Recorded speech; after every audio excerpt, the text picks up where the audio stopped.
Good morning, students, teachers, and all staff at Furry Elementary.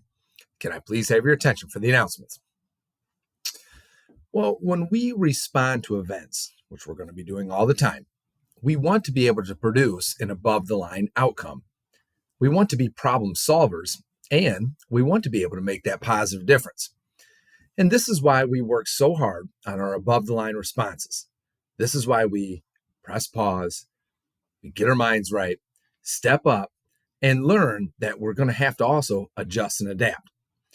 And since we're continuing to work on being problem solvers, we have to make sure that our responses do not add to a problem or make it a larger problem. And we want to make sure our responses don't create new problems. And there are responses, which are usually below the line responses, that can do just that. They make situations worse. And instead of solving problems, they actually grow the problems. Now, if you look in this upper right-hand corner of the screen right here, you're able to see the letters B, C, D, and they are crossed out. And these letters stand for blame, complain, and defend. And we need to make sure that we don't use any of those as responses to events, especially when the events get difficult. We don't want to respond by blaming or respond by complaining or respond by defending. And this is when things get difficult, or even when they seem like they're not fair. Blaming, complaining, and defending as a response never solves a problem, and it's never going to make things better. Now, when you have a problem, can you blame someone else to make that problem all of a sudden go away? So let's use an example. Let's say that your foot hurts because you stepped on a toy, and that can hurt. Does choosing to respond by blaming the person who left the toy out, does that solve the problem of your foot hurting? Will it all of a sudden feel better? Blaming probably only makes you more frustrated with that person that you're blaming. And the person that you're blaming is probably becoming frustrated because they don't feel like it's all their fault that you stepped on a toy. So instead of solving the problem, now you have more people frustrated, which means you have more problems because you chose that response of blaming.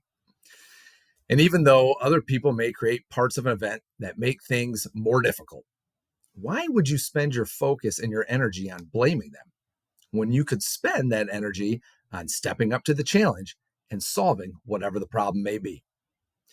Solving problems takes your energy, but so does blaming, complaining, and defending, and those never solve a problem. So don't waste any energy today BCDing about things you do not control, and instead find a better way to use that energy as we continue improving the best versions of ourselves on this Tuesday here at Furry. And now will everyone please stand, face the flag, put your right hand over your heart, and join me for the Pledge of Allegiance and the Pirate Pledge.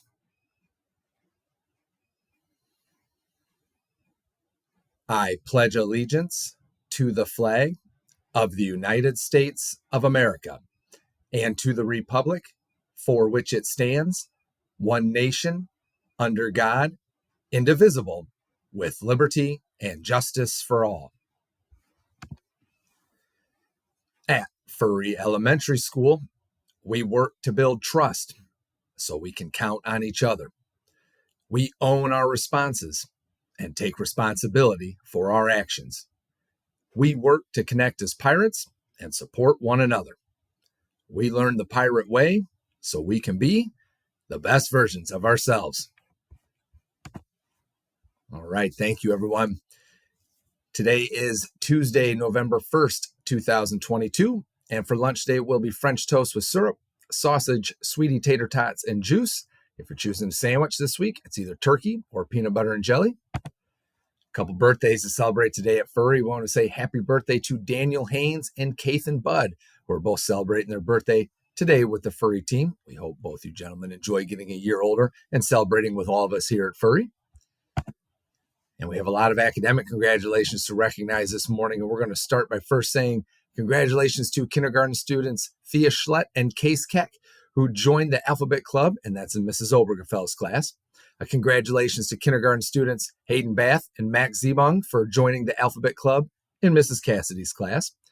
Congratulations to kindergarten students Brinley Mayer for joining the Alphabet Club, and that's in Miss Dubois's class. We have a congratulations to kindergarten student Nico Gonos, who also joined the Alphabet Club, and that's in Mrs. Shortridge's class.